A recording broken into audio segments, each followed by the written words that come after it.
घरच्यांनी बोलायला लावलं.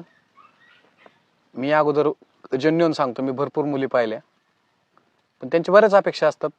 आता तुमचा बायोडाटा पाहूनच आलोय मी. तुम्ही दिसायलाही सुंदर आहेत, पण दिसण्याबरोबर तुमचे आपल्या कसं आता स्वभाव वगैरे आपल्याला माहिती नाहीत. तुमचे काय अपेक्षा असेल तर मला सांगू शकता. हा, तसं मी तुमचा पण सगळा बायोडाटा पाहिलाय.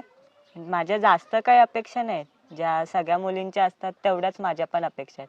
सगळ्या मुलींच्या म्हणजे आता तुम्ही आत्ता तर आहात कामाला, हा. पण लग्न झाल्यानंतर जर तुम्ही काम बिम सोडलं तर मग पुढचा प्रश्न काय?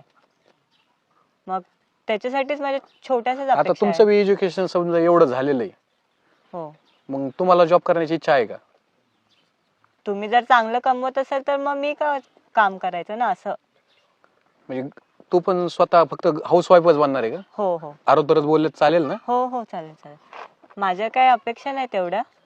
मुंबईला नाही तर पुण्याला तरी, ऍटलिस्ट पुण्याला तरी एक 1 BHK फ्लॅट पाहिजे, एक 4 व्हीलर आणि एक गाडी, बस झालं. आणि दर आठवड्याला मला फक्त बाहेर फिरायला आणि खायला घेऊन जायला पाहिजे, बस. हे डायरेक्ट तुम्ही असं टास्क मांडली का माझ्या समोर आहे? आता ते थोड्याशाच अपेक्षा आहेत ना, असं बाकी म्युच्युअल काय नाही. बॉन्डिंग जर झालं, व्यवस्थित स्वभाव जर जुळले, तर हे प्रेमा खातीर जर झालं असतं तर आणखी चांगलं नसतं वाटलं. समजा माझ्या आई वडील जर वयस्कर झाले आणि शेती त्यांना, आमची गावाकडे शेती, तर शेती करायची वेळ आली तर कशी करायची, कोणी करायची?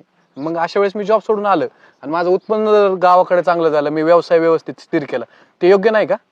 पण मग तुम्ही लग्नाची बोलणी करताना तर कामाचं सांगितलं म्हणून आपण पुढे आलो ना. मला सांग, तुझे वडील काय करतात? आमचा टेम्पो येते, टेम्पो चालवतात. हाच जर वडिलांनी विचार केला असता, आता वडिलांचं वय जेमतेम काय असेल? असेल 45 पर्यंत. 45 वर्षापर्यंत जर त्यांना पत्र्याच्या बाहेर नाही येता आलं, तर पुण्या मुंबई सारख्या फ्लॅटची किंमत तुम्हाला माहिती असेल. मग त्यांनी हाच विचार जर केला असता, हे सगळं गावाकडलं विकून जर पुण्याला जायचं ठरवलं असतं आणि तिथं टेम्पो चालवला असता, आणि ऐन टायमात आता मागचा आजार येऊन गेला, त्यावेळेस अशा लोकांनी कुठे यायचं? मी एज्युकेटेड, तू एज्युकेटेड, तू जॉब केला तर नाही चालणार. दोघं पण जॉब केलं तर अशा वेळेस फ्लॅट घेऊ शकतो, काही पण घेऊ शकतो ना. का फक्त मुलालाच हॅरेसमेंट पाहिजे? मग सगळीकडे समानताच पाहिजे का? स्त्री पुरुष समानता पाहिजे ना. मग जॉब पण त्यांनी केलं चालायला पाहिजे ना.